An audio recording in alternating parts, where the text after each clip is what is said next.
quero saudar a igreja com a paz do Senhor. Muito bom estar aqui entre os irmãos. Eu tive um tempo viajando. Alguns perguntaram como foi a viagem. Foi ótima a viagem, graças a Deus. Mas hoje eu não vou falar sobre a viagem. Então, eu gostaria que vocês abrissem as suas Bíblias no livro de Deuteronômio, capítulo 8. Deuteronômio, capítulo 8. O último livro do Pentateuco.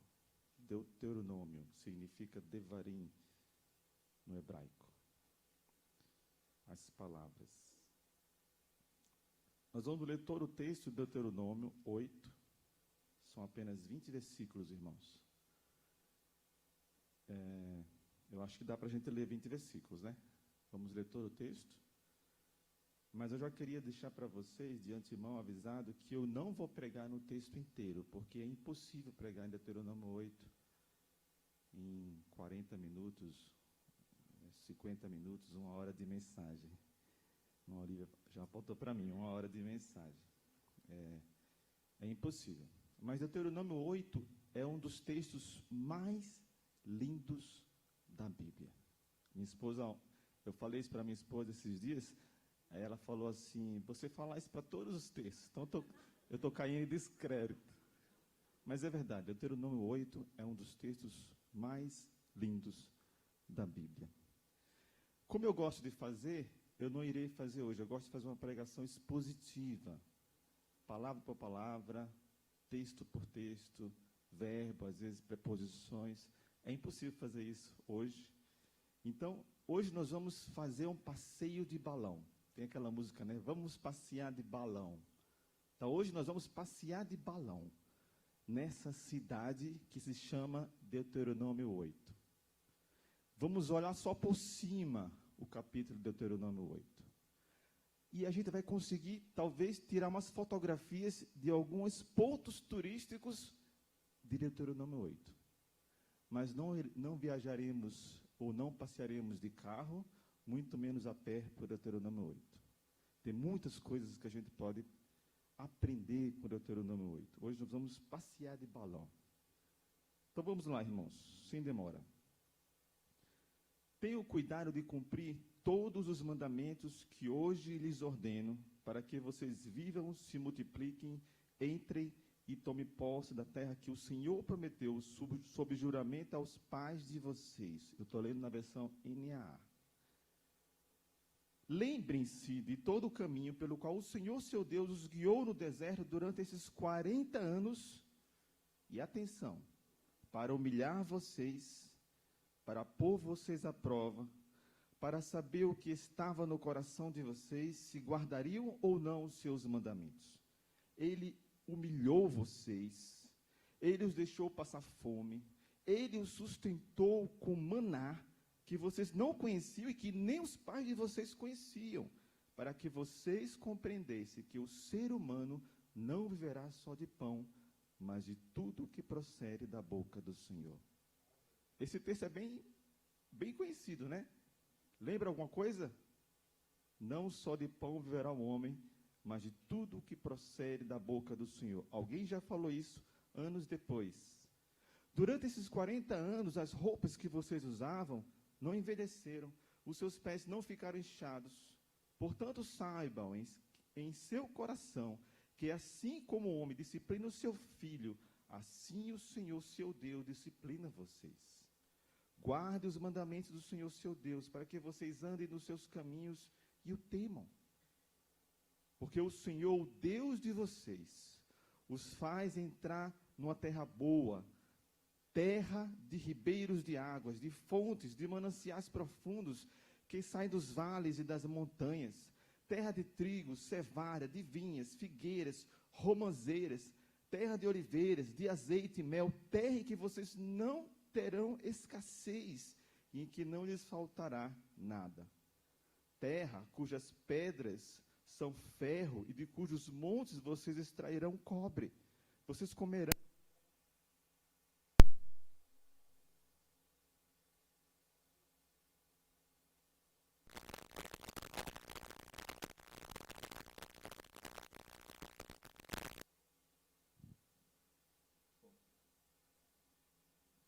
Som. Pronto.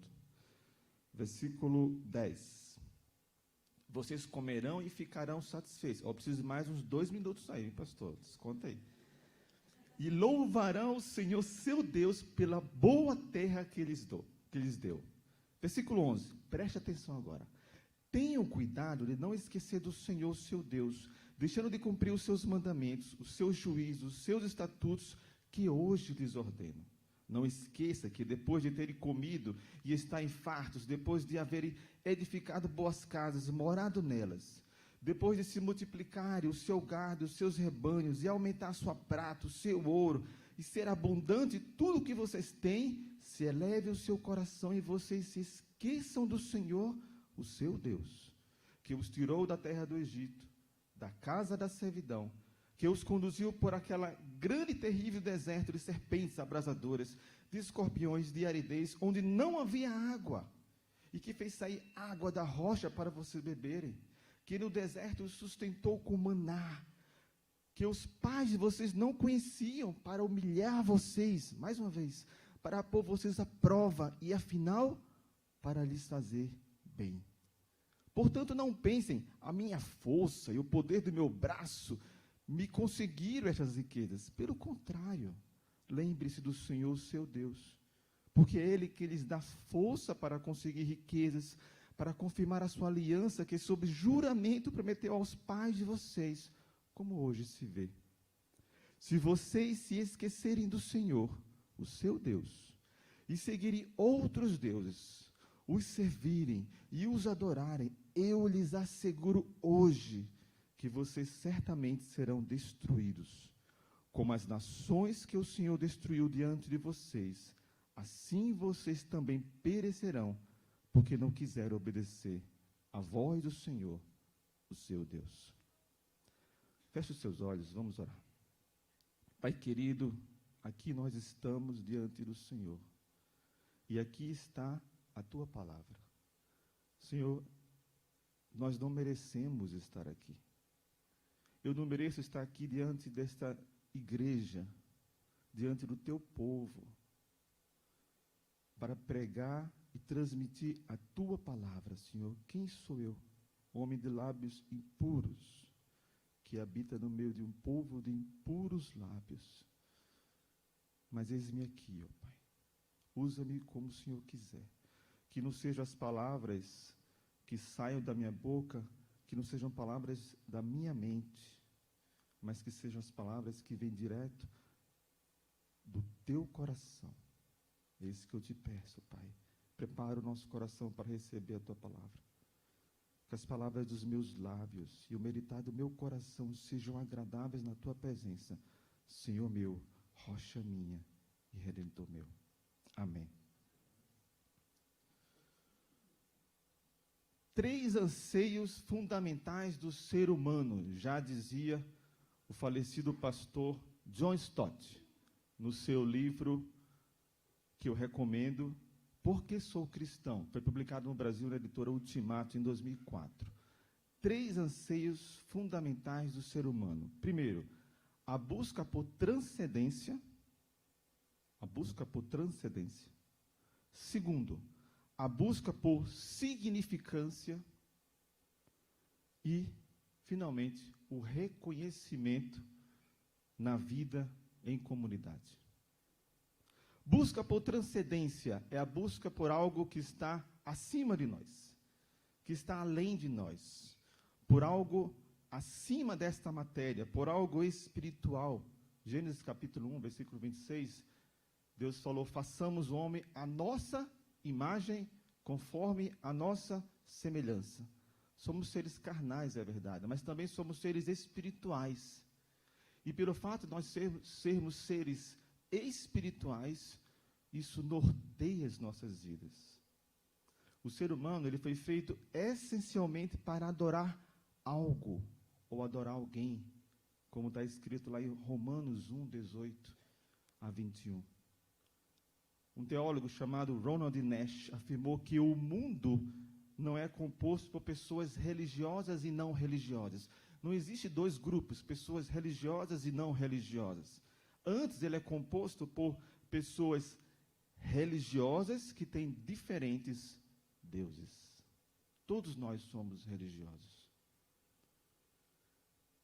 Timothy Kelly falou que religião é um conjunto de crenças, é aquilo que nós cremos, que explicam o que é a vida, quem nós somos, o que é mais importante para nós. Em outras palavras, o ser religioso, aquilo que me norteia a minha vida, aquilo que conduz a minha vida, é a minha religião. O que conduz a minha vida, o que me faz pensar, acordar e pensar todos os dias, é o meu trabalho, é a minha conta bancária. Isso é a sua religião. Todos nós somos seres religiosos. Todos buscam por uma transcendência. Muito mais que Homo sapiens, o homem da inteligência, uma palavra que foi alencada no iluminismo, muito mais que Homo sapiens, nós somos Homo religios, ou como dizem alguns, Homo adorans. Nós somos seres adoradores. Nós somos seres que buscam significado. Todos nós buscamos um sentido na vida.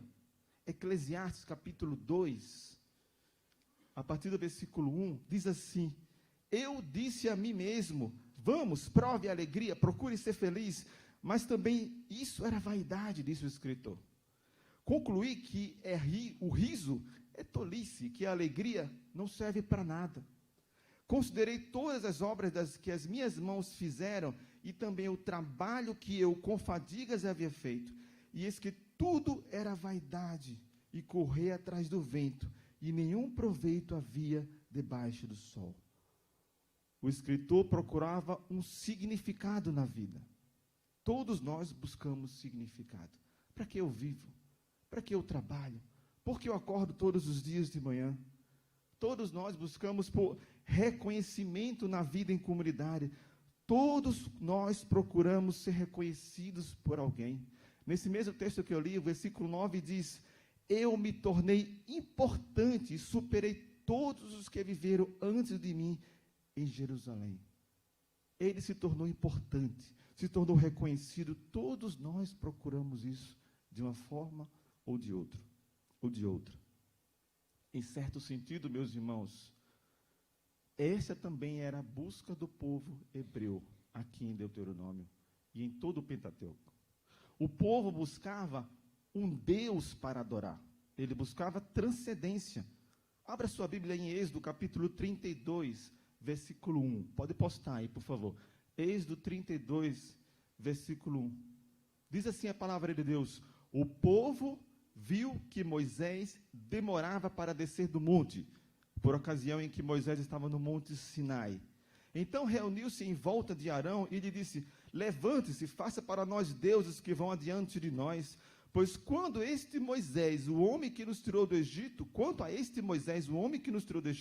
não sabemos o que lhe aconteceu. O povo queria algo para adorar. Busca por transcendência, precisamos de algo para adorar. A busca por significância.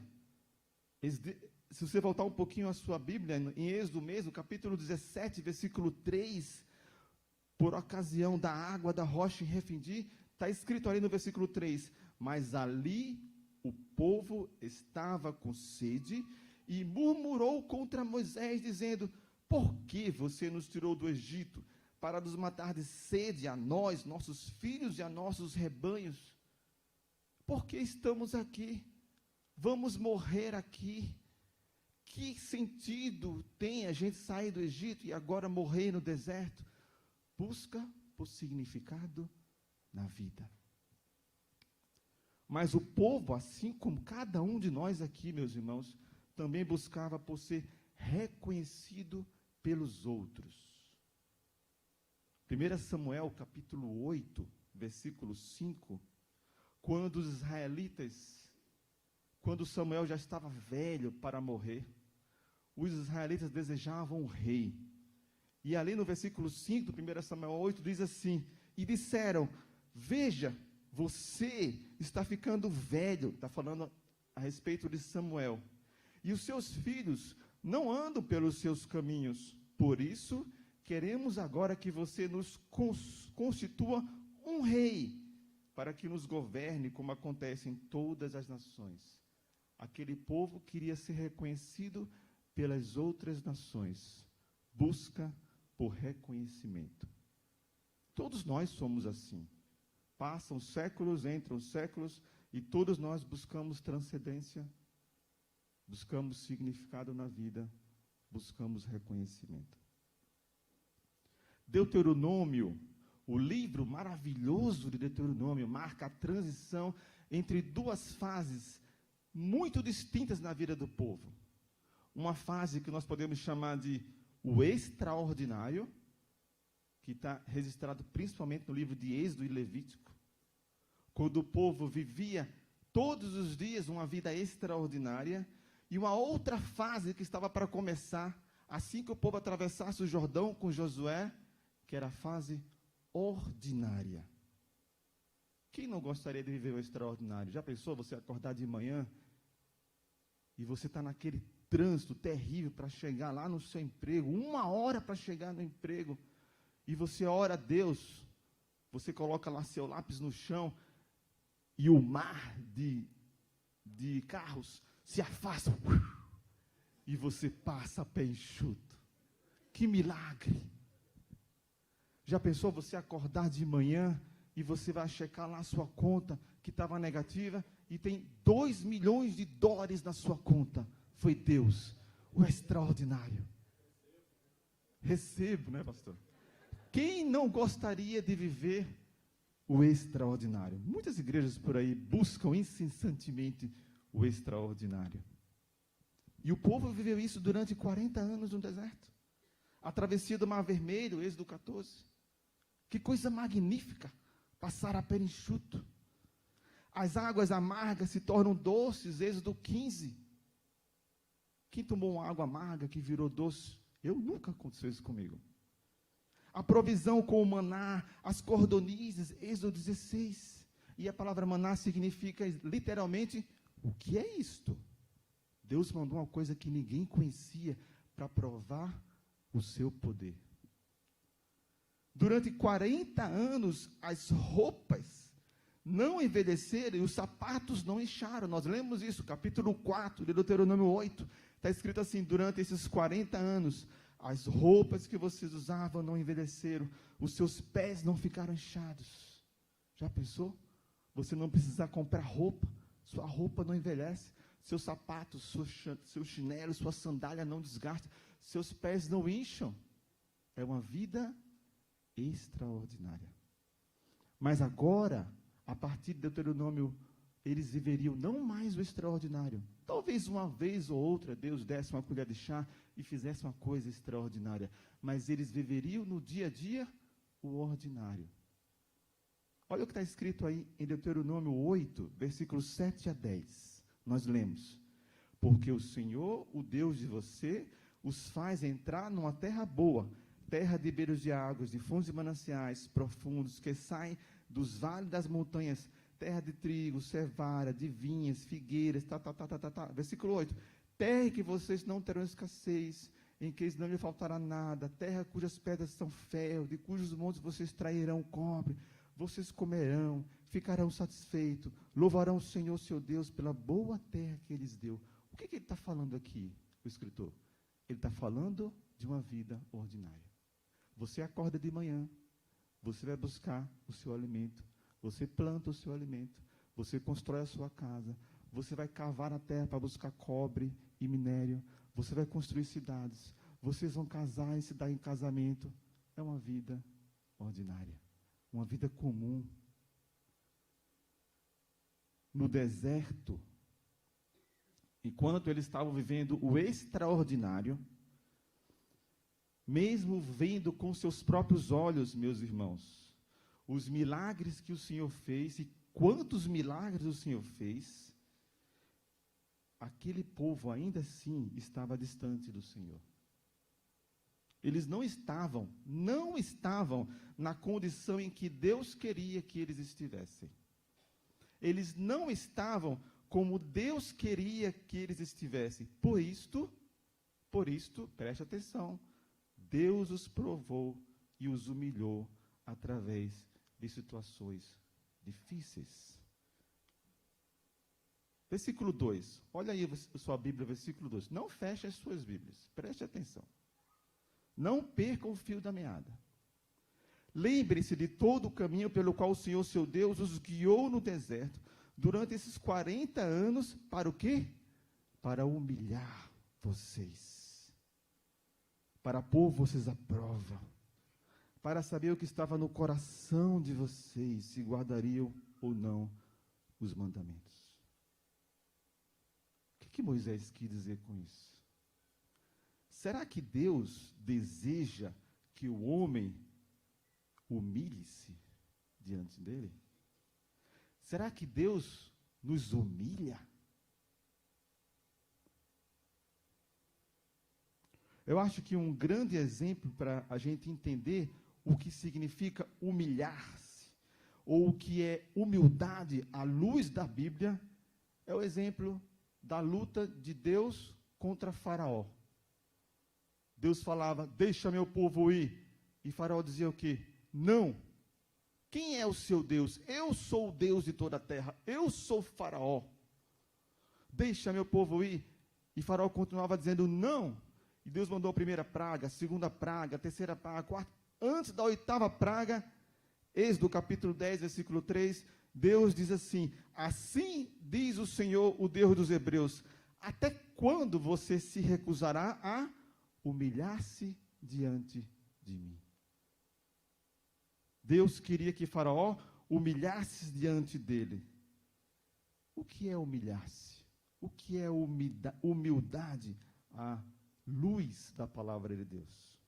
Talvez a gente não tenha uma ideia clara do que é humilhar-se, porque a gente pensa que humilhar-se é quando o seu patrão, por exemplo, te humilha diante dos outros porque você fez uma coisa errada, ou por causa do seu sotaque nordestino. Mas humilhar-se à luz da palavra de Deus significa reconhecer que você e eu somos criaturas e não criadores. E assim, obedientemente, estar submisso à vontade do Criador. Isso é humildade. Isso é humilhar-se. Portanto, humildade e humilhar-se é uma virtude do homem. Não é para Deus, porque Deus é Criador, nós somos criaturas. 1 Pedro, capítulo 5, versículos 6 e 7, diz, humilhe-se debaixo da vontade de Deus. Para que humilhe-se debaixo da poderosa mão de Deus, para que ao seu tempo ele vos exalte. E aí ele continua no versículo 7, lançando sobre ele toda ansiedade, porque ele tem cuidado de vós. Humilhar-se debaixo da vontade de Deus é uma cláusula subordinada, uma cláusula de consequência. Se você se humilha debaixo da vontade de Deus, você consegue lançar sobre ele toda ansiedade, porque ele tem cuidado de vocês. Embora a humildade seja uma virtude do homem, Jesus, que era 100% homem e 100% Deus, humilhou-se. A humildade e a humilhação não era para Jesus, porque Jesus é Deus. E Jesus humilhou-se. O melhor texto para isso está lá em Filipenses, capítulo 2, a partir do versículo 5, que diz, tenham entre vocês o mesmo modo de pensar de Cristo Jesus. Posta para mim, por favor, aí, Filipenses 2, a partir do versículo 5. Tenham entre vocês o mesmo modo de pensar de Cristo Jesus, que mesmo existindo em forma de Deus, não considerou ser igual a Deus algo que devia ser retido a qualquer custo. Pelo contrário, ele se esvaziou, assumindo a forma de servo, tornando-se semelhante aos seres humanos e reconhecendo em figura humana. Ele se humilhou. Está escrito aí. Ele se humilhou, tornando-se obediente até a morte e morte de cruz. Por que Deus continua a pergunta. Por que Deus utilizou a estratégia da humilhação? E agora você já sabe o que é humilhar-se? Em outras palavras, humilhar-se é o homem se colocar no seu devido lugar? Porque Deus utilizou a estratégia da provação para colocar o povo no prumo certo. Em outras palavras, no seu devido lugar. Por que Deus não os salvou de uma vez por todas e os colocou na terra prometida? Deus poderia teletransportar aquele povo. Saiu do Egito e aí, no estalar de dedos, pum, todo mundo na terra de Canaã. Mas ele não fez. Ele utilizou a estratégia da provação, da humilhação. Eu vou humilhar vocês durante 40 anos. Duas respostas para isso, à luz de Deuteronômio 8. Primeiro objetivo, está lá no versículo 2. Deus humilhou o povo para expor os seus corações. Olha o que está escrito ali. Lembre-se de todo o caminho pelo qual o Senhor, seu Deus, os guiou no deserto durante esses 40 anos, para humilhar vocês, para pôr vocês à prova. E agora, preste atenção nessa última parte, para saber o que estava no coração de vocês, se guardariam ou não os seus mandamentos. Deus queria expor o coração do povo. Mas alguns de vocês podem ler esse texto aqui e falar assim, mas espera aí, Deus queria saber o que estava no meu coração? Como assim? Deus não conhece o nosso coração? Não, não é isso que o texto quer falar. Até porque Salmo 139, 4 diz assim, a palavra ainda nem chegou à minha língua e tu, Senhor, já conheces. Ele conhece o nosso coração. A questão aqui é que Deus não quer saber o que está no seu coração. Ele sabe o que está no seu coração. A questão aqui é que Ele sabe o que está no seu coração, mas você não sabe. Você não sabe o que está no seu coração. Então Deus expôs o povo à prova, para que o que estava no coração de cada um deles florescesse. Pum! Aparecesse. E ele chegasse para aquele povo e dissesse, está vendo o que está no seu coração? Quando tudo está bem com você, você me louva e me adora. Mas a primeira tribulação que aparece, você se afasta de mim. Olha o que está no seu coração. Ele quer expor o nosso coração, meus queridos. O meu e o seu coração, para nós mesmos. Ele quer mostrar o que está no meu coração. Olha quanta coisa podre está no seu coração, Jadão. Ele quer nos mostrar se somos aprovados ou não. Provérbios capítulo 17, versículo 3 diz, o crisol é para a prata, o forno é para o ouro, mas o Senhor prova os corações. O Senhor prova o meu e o seu coração. Como o Senhor prova o meu e o seu coração? Com o crisol derretendo a prata. Com o forno derretendo o ouro. Ele nos aperta, e nos aperta, e nos aperta, até que, bum! Nosso coração é exposto para nós mesmos. Mas tem um segundo objetivo, à luz de Deuteronômio 8, porque Deus trouxe provas para aquele povo, e porque Deus traz provas para cada um de nós, para mostrar, e esse é mais importante ainda, que eu e você dependemos do Senhor. Deuteronômio 8:3 diz assim, Ele humilhou vocês, Ele os deixou passar fome, Ele os sustentou com maná que vocês não conheciam e que nem os pais de vocês conheciam. Para quê? Para que vocês compreendessem que o ser humano não viverá só de pão, mas de tudo que procede da boca do Senhor. Em outras palavras, o que o escritor está dizendo aqui é que para que vocês entendam que vocês dependem do Senhor. Esse texto nos lembra uma outra ocasião Não é verdade? Quando Jesus estava lá no deserto, na sua tentação, com fome, com sede, lá em Mateus 4, e o diabo tenta Jesus, Jesus responde com o texto de Deuteronômio 8. Aliás, todas as respostas que Deus fez lá na tentação, ele tirou de Deuteronômio. Não é lindo isso? Jesus respondeu: está escrito, nem só de pão viverá o homem, mas de toda a palavra que procede da boca de Deus. Mas quando eu estava lendo esse texto ontem, eu pensei assim, mas o que exatamente Jesus quis dizer com isso? Não só de pão viverá o homem, mas de toda a palavra que sai da boca de Deus? Como assim? O que acontece se eu e você deixarmos de comer o pão de cada dia? O que acontece? Nós morreremos.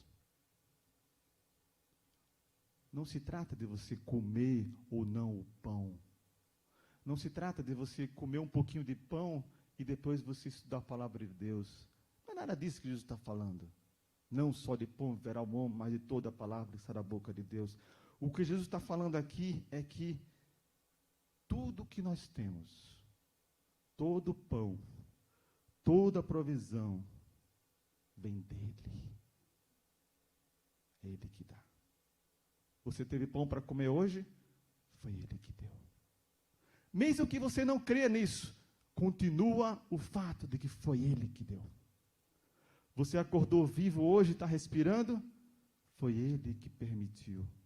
Mesmo que você não creia nele, ele continua no controle da sua vida. Salmo 24:1 diz: ao Senhor pertence a terra e a sua plenitude, o mundo e os que nele habitam. Tudo é dele, quer você goste ou não. Quer você concorde ou não. Continua sendo dele. Tudo é dele. Em Canaã, meus irmãos, agora o povo viveria não mais o extraordinário, ele viveria uma vida ordinária. E agora, vivendo uma vida comum, agora sim, vivendo uma vida comum, o povo se aproxima mais de nós. A história do povo se aproxima mais da nossa história. Uma vida comum, como nós, homens comuns. Deuteronômio 8, 12, 13 fala isso. Não aconteça que depois de terem comido, estarem fartos, depois de haver edificado boas casas, morado nelas, depois de se multiplicar o seu gado, os seus rebanhos, aumentar sua prata, o seu ouro, ele está falando de vida comum. Nós acordamos todos os dias, tomamos café da manhã, vamos para o trabalho, voltamos, buscamos nossos filhos, levamos nossos filhos, e acordamos no outro dia de manhã, e tomamos café da manhã, e vamos para o trabalho, e voltamos. Levamos o nosso filho para a escola, buscamos os nossos filhos da escola, todos os dias é a mesma coisa. Vida comum. Às vezes podemos acordar hoje de manhã e falar assim, será que hoje vai acontecer uma coisa diferente? Será que o Senhor vai abrir o mar para mim? Será que o Senhor vai, no estalar de dedos, depositar $1 milhão na minha conta?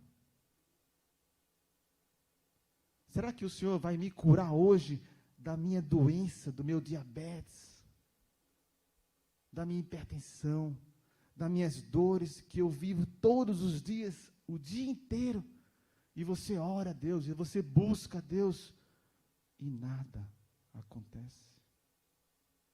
E você acorda de manhã e toma café da manhã, e você faz sua devocional, e ora, Senhor, por favor, cura minha esposa que está com aquele câncer, cura meu tio, cura minha irmã, cura meu pai.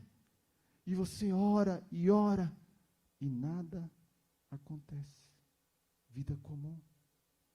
Parece que Deus está em silêncio.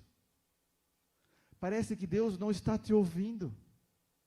E você ora na esperança de que naquela cirurgia em que sua esposa vai ser submetida, para retirar um câncer, para retirar um tumor, você ora, Senhor, faz um milagre, faz com que o médico abra e não ache nada. E aí chega o dia da cirurgia e o médico abre e acha o tumor e tira aquele tumor. E nada que você gostaria que acontecesse, acontece.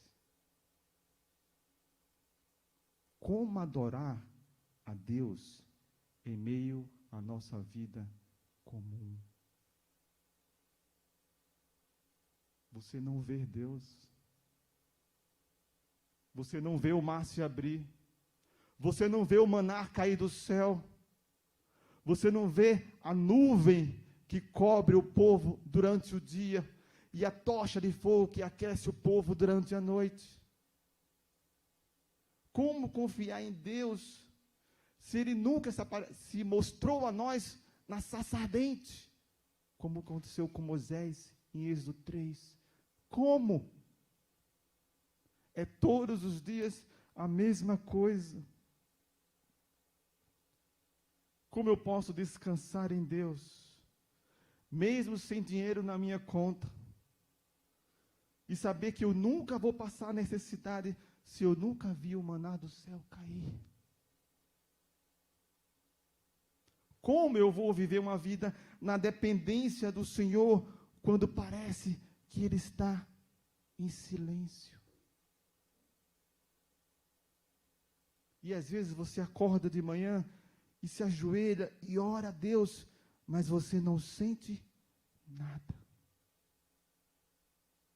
Você não sente aquele calor da presença de Deus.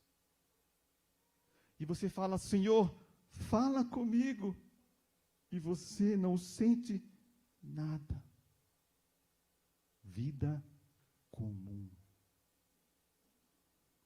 Porque muitas vezes nós sofremos e parece que Deus não está nos ouvindo? Porque muitas vezes uma mãe perde o seu filho, como muitas perderam na época do Covid, e parece que Deus não está em silêncio? Onde está o extraordinário? Onde está o mar se abrindo? As cordonizes caindo do céu? Será que Deus não mais pode fazer milagres? Ou não quer fazer mais milagres? Claro que sim. Deus pode fazer milagres. Salmo 77, versículo 14, diz assim: Tu és o Deus que operas maravilhas, e entre os povos tens feito notório o teu poder. Deus pode fazer milagres ainda hoje? Sim. Mas por que não vemos os seus milagres?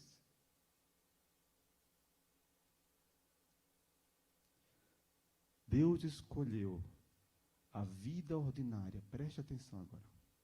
Deus escolheu a vida ordinária para nos provar, para nos mostrar o que está em nossos corações, se obedeceremos ou não os seus mandamentos.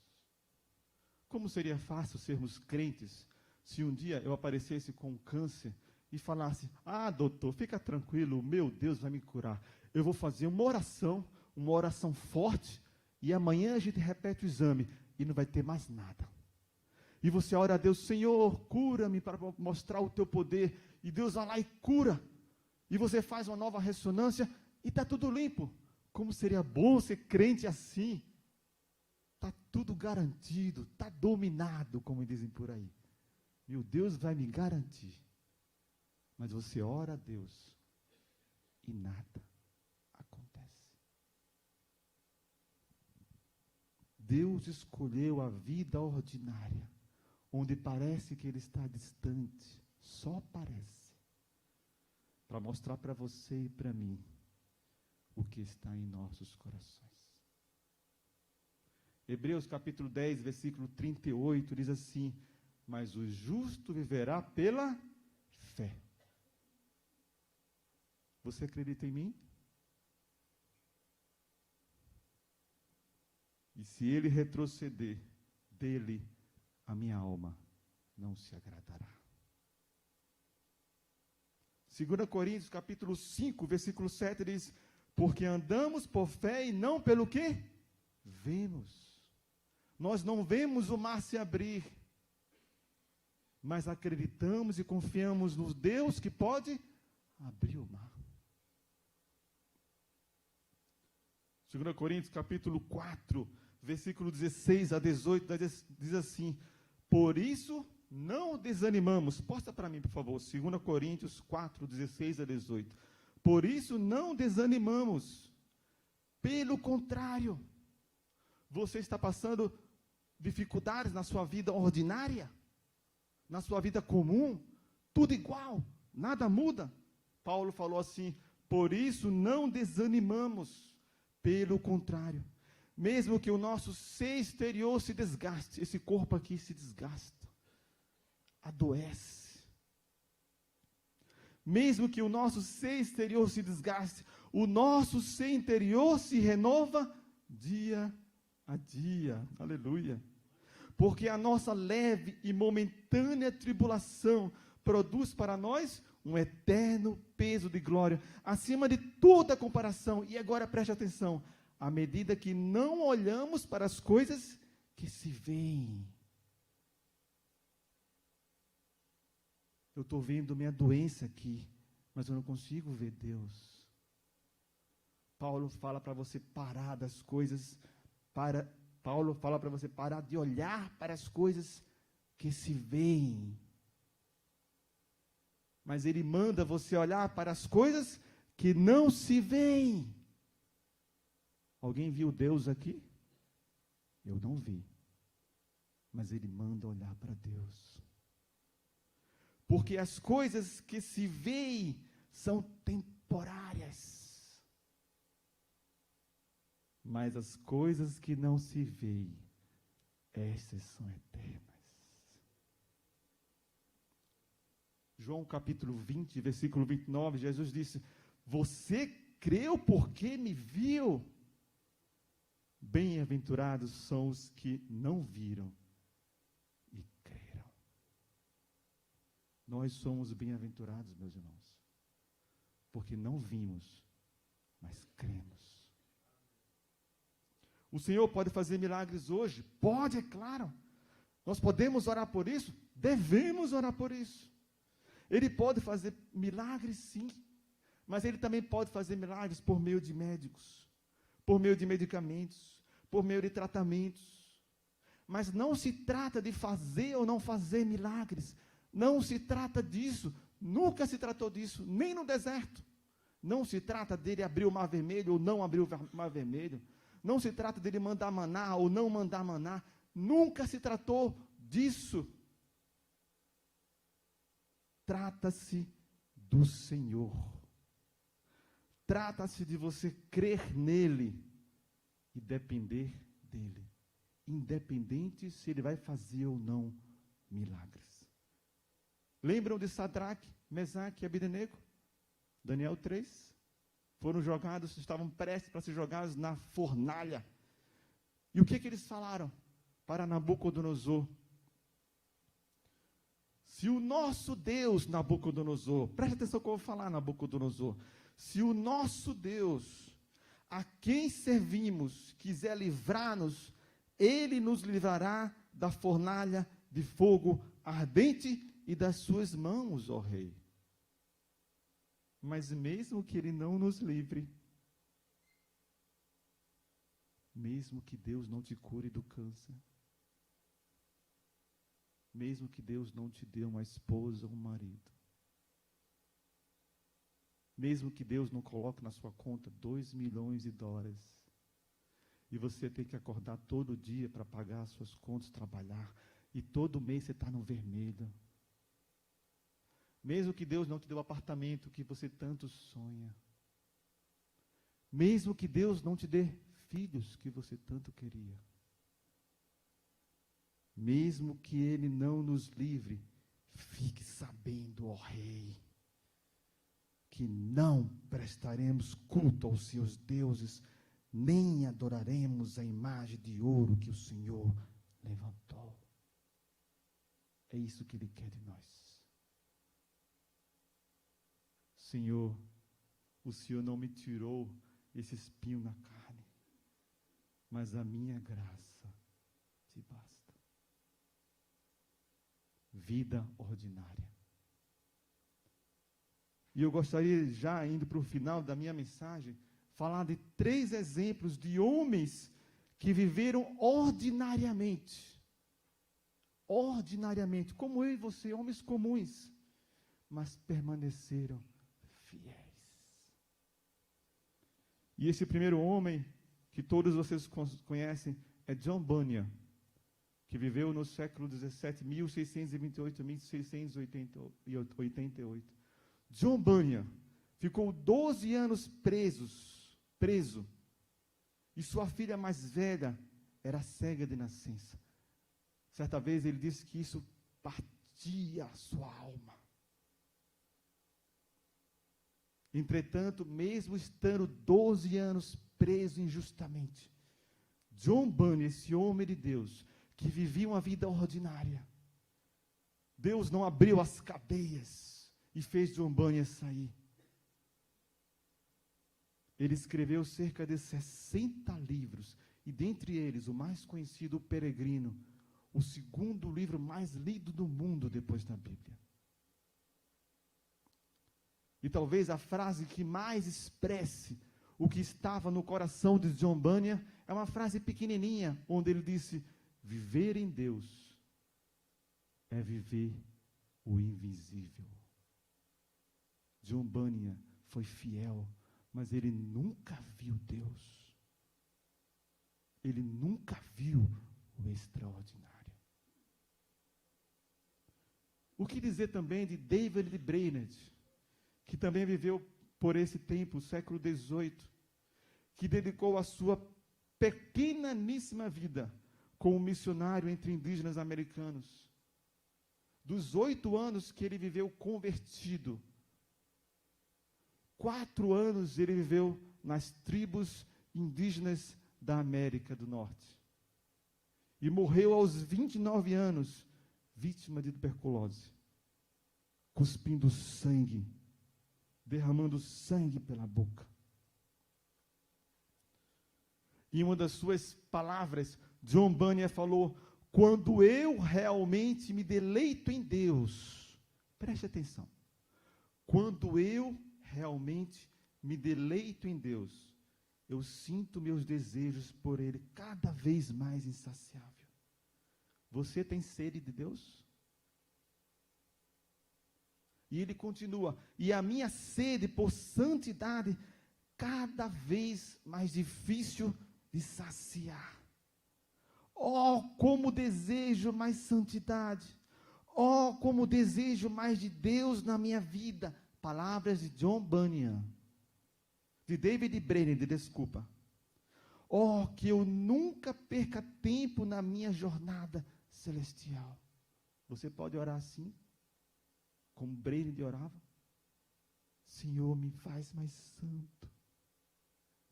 Senhor, não me deixa perder tempo. Senhor, eu sei que eu tenho que levantar todos os dias para trabalhar e trazer comida para minha família, mas me faz mais santo. Eu te desejo tanto, e quanto mais eu te busco, mais eu tenho sede de ti. Você pode orar assim? David Brainerd não morreu tranquilo na sua velhice, na sua mansão. Ele morreu tuberculoso, derramando sangue pela boca, aos 29 anos de idade. E o que dizer de William Cowper, um homem que viveu uma depressão severa toda a sua vida? Algumas vezes ele tentou tirar sua própria vida, tentou se matar. E mesmo depois que ele foi convertido ao Senhor, ele continuou lutando contra a sua depressão, contra a sua melancolia. Um homem que escreveu tantas poesias lindas, hinos lindos que nós cantamos. E uma das poesias que ele escreveu, eu gostaria de ler para vocês. William Cowper, muitas vezes, era arrastado da sua cama por tamanha depressão. Quem tem depressão sabe o que é isso. E em sua poesia ele escreveu assim: Deus se move de forma misteriosa. Falou William Cooper. Deus se move de forma misteriosa para realizar suas maravilhas. Ele imprime as suas pegadas no mar e cavalga sobre a tempestade. Fundo em minas imensuráveis de habilidade que nunca falha, ele entesoura os seus desígnios brilhantes e opera a sua vontade soberana. Vós, santos medrosos, renovai a coragem. As nuvens que tanto temem são grandes em misericórdia e irromperão em bênçãos sobre as nossas cabeças, disse William Cooper. E ele continua: não julgue o Senhor com débil entendimento. Às vezes nós chegamos para Deus e falamos: Senhor, nós não te louvamos, não vamos para a igreja toda semana, não pagamos o dízimo, por que o Senhor faz isso comigo? Por que o Senhor é tão cruel comigo? Por que o Senhor não me ouve? Quanto a isso, William Cooper falou: não julgue o Senhor com débil entendimento, mas confie nele para a sua graça. Por trás de uma providência carrancuda, ele, Deus, oculta uma face sorridente. Ele está rindo para você. Ele está sorrindo para você. Os seus propósitos amadurecerão rapidamente, desvendando-se a cada hora. O botão pode ter um gosto amargo, mas a flor será doce. O que esses três homens têm em comum? O segredo está em Deuteronômio 8. O que esses homens têm em comum?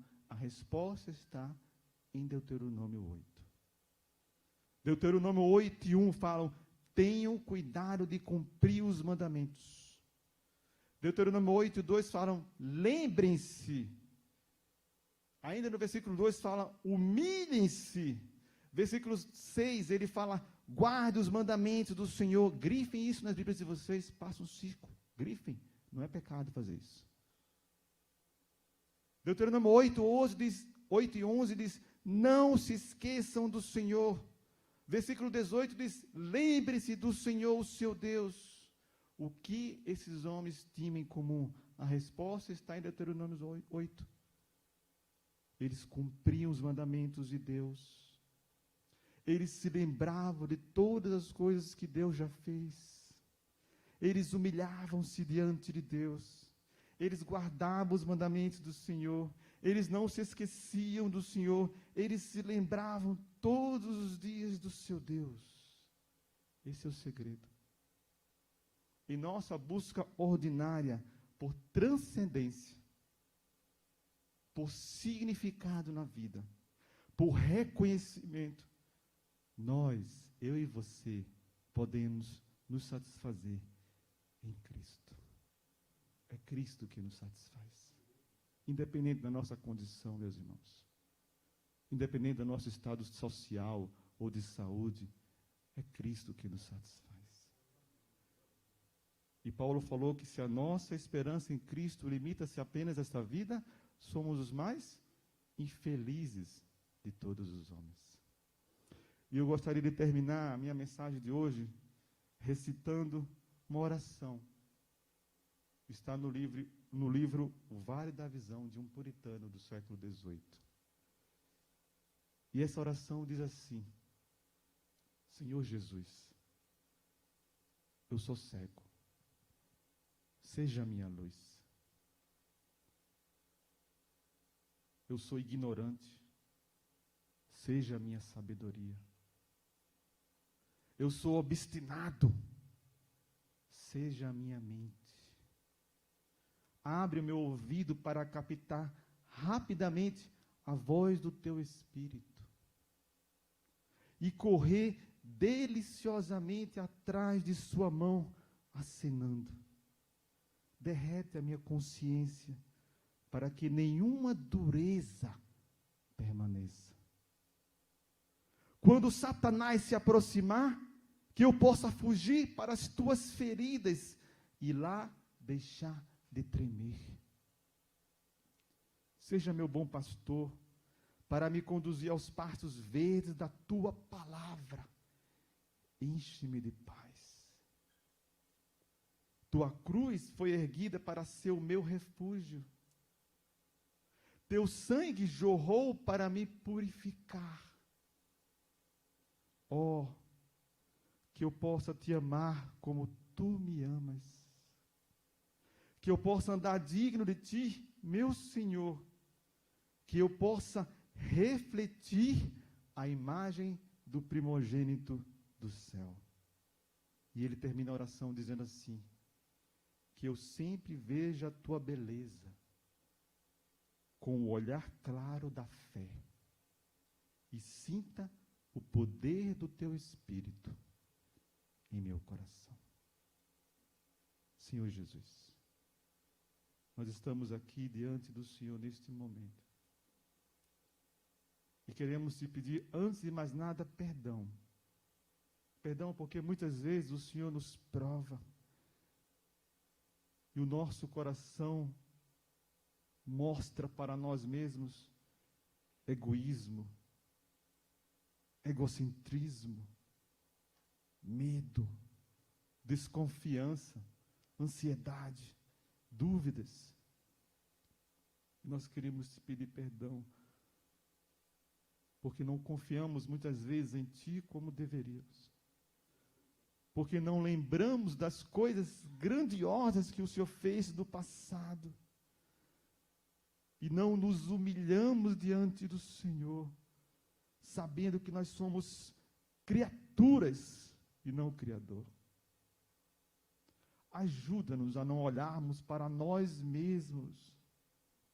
Ajuda-me, Senhor, a não olhar para mim mesmo, mas olhar para o Senhor, o autor e consumador da fé. E depois de olhar para o Senhor, o autor e consumador da fé, olhar para os que estão à minha volta, morrendo sem o teu amor. Ajuda-nos, Senhor, em nossa vida ordinária, em nossa vida comum, te buscar, te adorar e te sentir. E viver uma vida em abundância, como fala a tua palavra. Por conhecer a tua palavra, a tua Escritura Santa. Eis que eu te peço, Senhor. Ajuda-nos para que possamos sentir o teu Espírito em nossos corações. Amém.